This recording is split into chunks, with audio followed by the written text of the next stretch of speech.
Hello, welcome to Pulling the Music Apart. I'm Dave and I'm joined by my siblings Norliah and Russell, along with our special guest Savvas. As the name implies, we're here to analyse and dissect music. On this podcast, we'll be discussing drum features. It can be drum features, drum solos, the drummy bits in songs. Russell, you start. Oh, look, thank you. And Led Zeppelin, Moby Dick. If you've seen the video of their concert, I think it was back in about 1971, I think John Bonham did a solo which would have lasted about, it looked like it was 20 minutes, but it was probably 7 or 8, which is a long time. And what I was impressed with is after he finished his solo, he's gone on to do, I think the song was Rock and Roll or something like that after, which is also a very ambitious a song with lots of drumming in it. These guys were Olympians. He was when it came to physicality and it was an Olympic sport. Yeah. So Moby Dick. Yep. Led Zeppelin. Really, you got to say he's pretty close to untouchable on the drumming side. Well, yes, and I think, and I'm going to be corrected on this one, I think we were chatting about this earlier, I thought that after John Bonham died in 1980, and 1980 was a significant year, there were 3 notable deaths, big-time artists. There was Bonham, obviously. There was John Lennon, that was a big one, and the original singer of AC/DC. It was a horrible year of loss. Can I add one more? Yes. Didn't Keith Moon die in 1980 as well? Or was it 81? I wonder. Sure. We need to fact check that. Some like called John Lennon as well. You know? Right. But because we're talking about drummers, I thought, wouldn't it be amazing that, sadly, that they both died in the same year? Yeah, you just didn't want to be part of any group in 1980, did you? Right. John Bonham. So I heard that after he died, Led Zeppelin, as a token of their respect, never performed Stairway to Heaven again. But you were telling me something earlier. They did it at Live Aid. During Live Aid. Phil Collins played guitar on it. Yeah. I guess that was a special event. Drums, yeah. He could have played guitar. Yeah, I was just corrected. Keith Moon died in 1978. 78. Yeah. Yeah. Geez, he was ahead of his time then, wasn't he? He was great, yeah.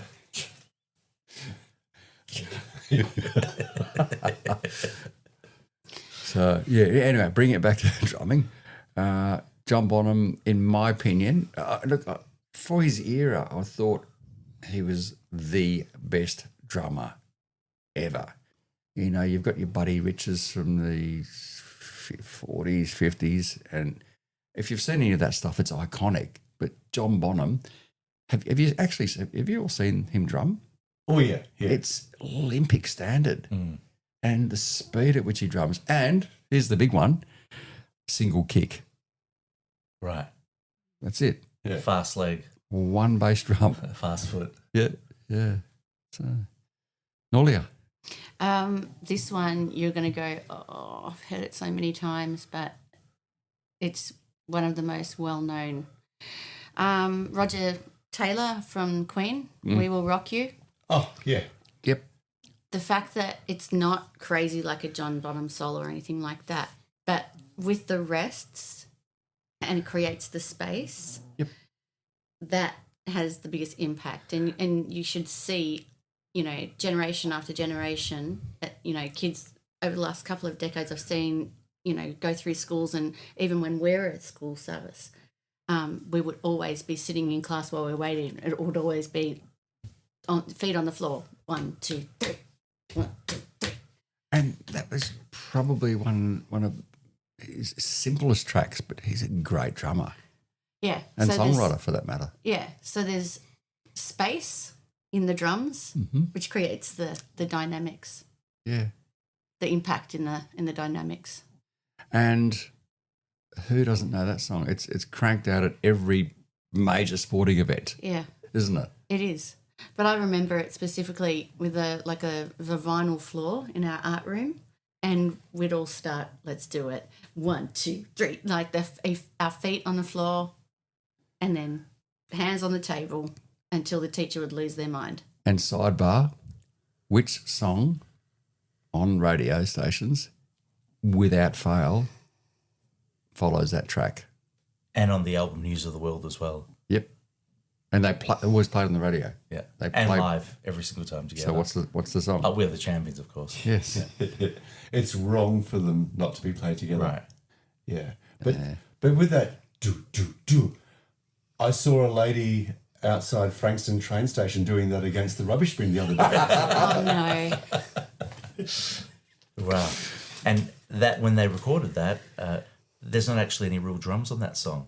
It's actually them hitting stuff to make that sound on the recording. Wow. Live, the he played floor. real drums. Yeah, they were and hitting pipes and doing different Is that stuff. right? Yeah. There's So no they weren't drums hitting on any it. skins at all? No, nothing at all.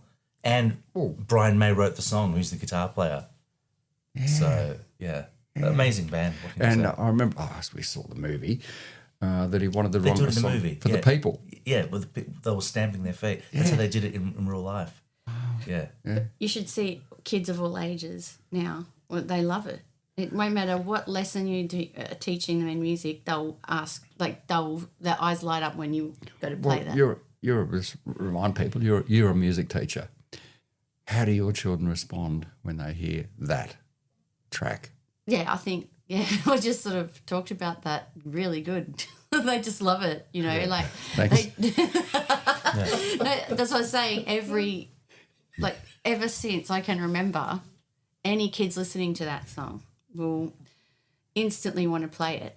And sometimes we do chair drumming, and we just have, they just have 2 drumsticks and they follow the drum pattern on the screen, and away they go. They just completely lost in it. It's really cool. Is drumming good therapy for people? It's really good. Absolutely. And you can see who's got it naturally, who's got really good rhythm. Some kids will never have it, you will see. Or some adults will never have it. They'll never be able to tap to the beat. Or you might have seen at a concert sometimes when people are clapping, there will always be that other person that's clapping slightly off the beat. Oh, no, they're just doing completely in the wrong spot. syncopated clapping. No, this is not syncopation. But that one is just, super popular. It's a good test of their understanding of music, isn't it? So when you see the kids that can't do it, do you automatically fail them? No. Like all things, it takes time. No, she just recommends them to play piano or guitar. No, but seriously, you can't teach. I think you either take a really, really long time to respond to learning how to keep to a beat or a rhythm pattern, or it's really, it's either way too challenging for some people or it comes super naturally. I was watching online the other day a 3 or 4-year-old boy play the drums, and he was playing it everywhere they went. Yep. And he just had it. So what year would that be? Is that 77? Exactly. Yep. Yeah, I mean, I'm a Queen fanatic. Yep. So it's 1977 News of the World album. Track 1. Track 1. Track 1, side 1, vinyl. So, Savvas. Right, What's okay. yours? Here we go, a band called Rush. Oh, yeah. We spoke before about Australian bands that never made it overseas. Yep. Referring mainly to America. He's a Canadian band that never made it here. Huge in North America, stadiums and so forth. A super group, and the drummer was Neil Peart, I believe. It was pronounced that way. And they had a famous song called Tom Sawyer, which had some, I wouldn't call it a drum solo, drum features. When I think of drum solo, I think the whole song is a solo. David, do you know Tom Sawyer? I think I read about that. Are you thinking of Huckleberry Finn? No. Well, it's based on the book written by Mark Twain. Yes. But no, Nothing it's to do with a song. that. No, it was one of their big songs where they introduced synthesizers and so forth into the into the equation. How about yourself, Norliah? Do you know Tom Sawyer? No. Oh, really? Okay, here we go. This is your chance. We're having one of those Soundgarden moments. But this time it's pointing towards me.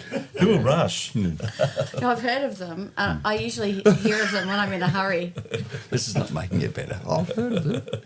Look, it's subjective, isn't it? What we love. Drummers out there will definitely know Neil Peart or Neil Peart. I'm not sure how it's pronounced, but he's a colossal of a drummer. We just want to add so much to this. He's remarkable. I've never heard a colossal drummer. I've only heard No, I said a somebody say colossal of a colossal drummer. tosser. Colossal tosser. Anyway, Queen, they were good, weren't they? Well, why are there so many jokes about drummers? They're always the dumb person in the band. There's always that joke. How many drummers does it take to change a light bulb? Yeah. You know the answer, yeah? Yep. It's one to hold a... No, go on, what's the answer? One holds the globe while the other spins the chair. Neil Peart. I think they're not very, they're not the clever guys in the band. I'm offended. That sounds more like a blonde joke. That's the... These are the blondes of the band. drummer from Rush, wasn't it? That Neil changed Peart. the light globe. Yeah. No, actually, I think he could do it on his own. He was quite educated. But, all right. And look, we're going to find this as we travel this journey. There's going to be artists we've some of us have heard of and some of us haven't. And Right. Neil Peart. Well, that's the whole kind of reason of the podcast is to bring new Educate. information and just to introduce people to new things and new ideas. I bet you people out there have heard of Rush, and they're sitting there thinking, "Yeah, Oh, do you think so? that guy talking right now knows what he's talking about, and the other three should be fired." No, you actually do hear Rush on the Here we classic go. rock platforms. And then quickly switch it over. But yeah, it's good. Yeah, Thanks. Over to you, Dave. Okay, my one is like Russell, a John Bonham thing. Black Dog, Led Zeppelin. What a drum feature. Syncopated, but he made it. I don't know if it was deliberate, but he made it so the song's almost impossible to cover. I believe it's that. out of time. Like, how the heck did he do that? He started at a weird beat. So instead of starting at 1, 2, 3, 4 in, I think he started 1, 2, 3, 4, 5, then came in. So when people tried to play along with it, it was very hard to stay with the song. Yeah, and then it goes into time and then way out of whack again. Right. Yeah. Kind of like Money from Pink Floyd, where it goes from Changing time signatures. signatures, 7/8 to 4, Actually, I it think. is more that, isn't it? A time signature change Yeah. with Yeah. Black Dog. Yeah. Yeah. Yeah. That's one for another week, isn't it? Yeah. Oh, songs with changing time signatures. Yeah. Right. Yeah. But yeah, good one. Good one. That's enough of Black Dog. Your next one, Russ. What's yours? The Beatles. Heard of them? Apparently. If you haven't, I don't know if you were. All right. So this was off their last album. Now, this is contentious because the last album that was released was Let It Be. Yeah. But that was recorded before Abbey Road. Now, Abbey Road was the last album that was recorded. And this, I believe, was the last track they ever recorded as the Beatles, and it was called The End. And Ringo's amazing drum solo. I don't know whether you're familiar with it. Yes, we are.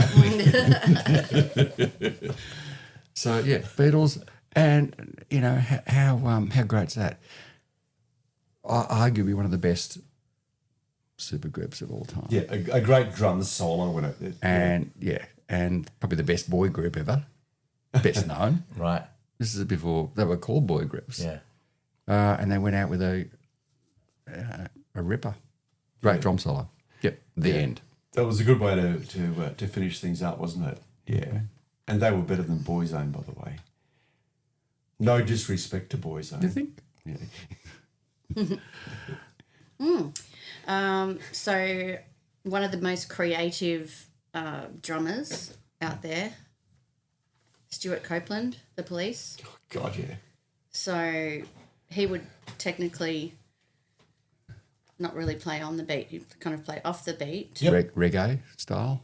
I don't know if that was the intention, but it definitely came across like that. So he would play on beats 2 and 4, leave beat 1 out. And that was just the way he played it. Like, that was his creative influence on the band. And it was something that created that forward movement, so that kept the momentum and the music giving that forward sound. Are you referencing Walking on the Moon? Gosh, I could be referencing lots of songs. I'm thinking of So Lonely. I think he was famous for not actually doing drum fills in any song other than Every Little Thing She Does Is Magic. Yep. Yeah. That famous little fill, yeah. But it definitely, I know what you're saying, it had that reggae sound in some of the songs. And interestingly enough, I heard that sound once again, years and years later, in a Bruno Mars song, which I think I have discussed with you before, David.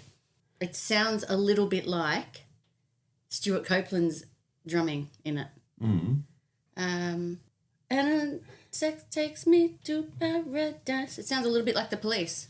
You know that when I was talking about that forward momentum, and you show, yeah, yeah, yeah, and you make me feel like, That's it, yeah. And it sounds that you could imagine the Police singing that, couldn't you? Yes. Yeah, so it's got that forward sound. Yeah, it's kind of ahead of the beat. Yeah. Yeah, it feels like it's rushing, but it's not. He's just playing ahead of the beat. I get it. That's right. Whereas the Rolling Stones are the opposite. They play behind the beat. Yeah. But what else is interesting is that we're teaching some kids that song, the drums as well, because we're teaching them syncopation. Yeah. And another one of his songs is like that. Bruno Mars is actually very much into, there's a lot going on. Put it that way, there's a lot going on when you play the drums like that. There's lots and lots of... How's the drumming all the way through? Dee-do-do-do, dee-do-do-da. Just the whole way through. Yep. And is he playing ahead or just keeping beat? Don't know, but definitely in the one that David mentioned, Every Little Thing She Does Is Magic, that's definitely rushing ahead. Yeah. Which gives it that dancey feel. Yeah. So that stands out in my head. Oh, But- you, Even great the choice. his Right, drumming example. style is interesting, where his left hand holds it like the old-fashioned way. Yeah. You know, you actually can't see me on the microphone, can you? But hitting the No. drumstick backwards, That's right. yeah. Yeah. And apparently he's been ranked the 10th best drummer in the world. Who's number 9? Oh, I don't know. That's it for another podcast.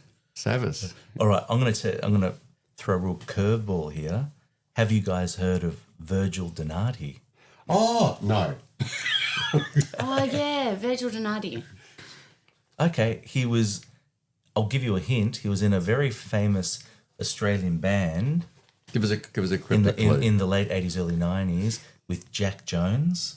Oh, Southern Sons. Sons. Yes. He was the drummer of Southern Sons, and he's a bit of a drumming luminaire, and he's living in Los Angeles now. He's a massive session drummer, and he's just a bit of a technical wizard.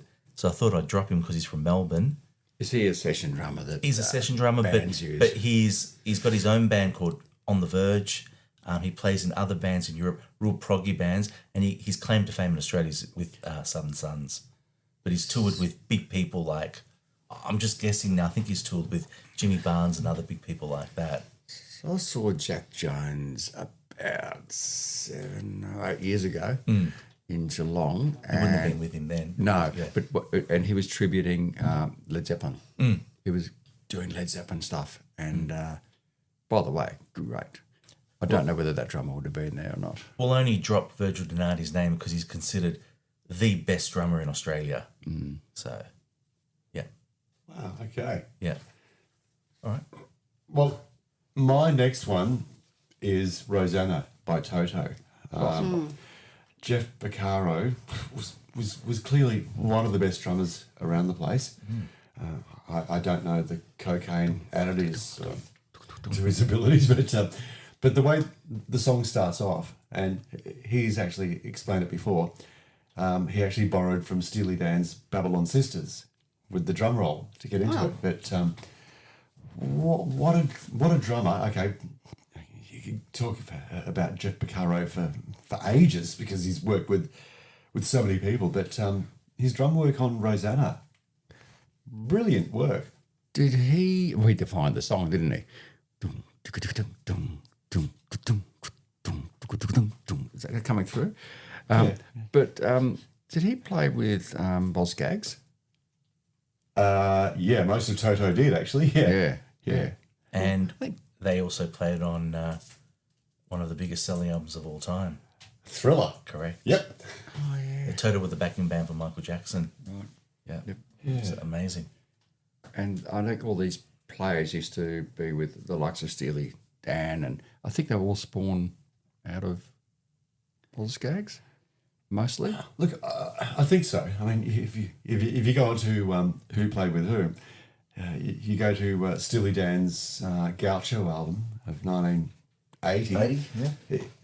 I can't remember the number of musicians who played on it, but it's a cast of many, including Jeff Porcaro, Michael McDonald, the usual suspects. But but Jeff Porcaro, to me, one of the greatest drummers ever.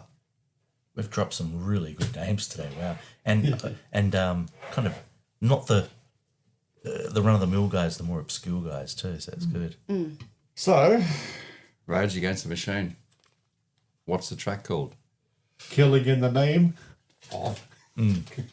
Drum feature. Isn't it great? Nails it. Yeah. So we can either talk about that or I can throw in The Who. Won't get fooled again. Yep. Oh, yeah. Geez, the drum work in that one. Oh, keep going. Van Halen, Hot for Teacher. Oh. Alex Van Halen, Yeah. his brother. Yeah. Yeah. There's some drum work, all right. God. That's me. They must get tired doing that. All right, I'm thinking here's one that you might not have thought of. Drummer from Def Leppard. Good choice. Do you want Yeah. to know what was different about him? Well, he only had one arm. Yeah. Well, not always, but eventually, yeah. He was a pretty harmless sort of a bloke. Oh, Yeah. here comes the bad dad jokes. Oh no. But if you could see him in action, I mean, how hard must that be to do? Well, he used his feet to trigger different. Instead of using his arm, he used his feet to hit trigger toms and so forth and cymbals with his feet. Yeah, and I guess he was playing the drums well and truly before. I think he was in a car accident. Correct. And his arm got jammed. The car fell on his side and his arm got Which cut arm? off. It was his. To left? Or I think it was his left arm. I think. Yeah. But I guess his muscle memory has remembered what his body needs to do. But still, if you have to transpose that knowledge into buttons opposed to an arm and use it with your feet, that's still amazing. And the camaraderie of the band to say, look, we're going to wait for you to relearn. Yeah. And you're going to stay the drummer of our band with one arm. Yeah. But of course, they could have suggested he'd gone to the second-hand shop. But Anyway, Look, you're Rick. making light of this, but I thank heard you he to had Brad, our to. producer, for that suggested line. I heard he had to re-audition for the role. As Did a, he as a really? drummer. Yeah. Wow. And the producer said, "Look, you can see I've only got one arm here." Said, "Personally, I've got nothing against your right arm, but," he said, "unfortunately, neither do you." And he said, "Look, normally and traditionally, the minimum requirement would be 2 arms. Unfortunately, you have a deficiency to the tune of 1 let's name in this. the arm department." Let's name this guy Rick Allen. Okay, Yeah. he's amazing. Yep. Rick Allen. I think it deserves the round of applause for this Yep. particular segment. otherwise known as Roddy. And yeah. Hey, Ricky.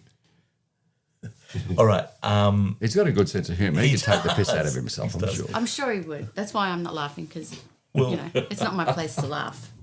Just before we jumped onto the podcast, me and David had a little bit of a talk about his tattoo. We're talking about Rickenbacker, or Rickenbacker. He's got a tattoo on his forearm.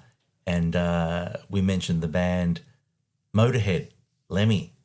And I thought, we've got to mention Mickey D, who Lemmy would get up on stage and say, "We're Motorhead, we play rock and roll." And he'd also say, "And on drums, Mickey D, the greatest drummer in the world."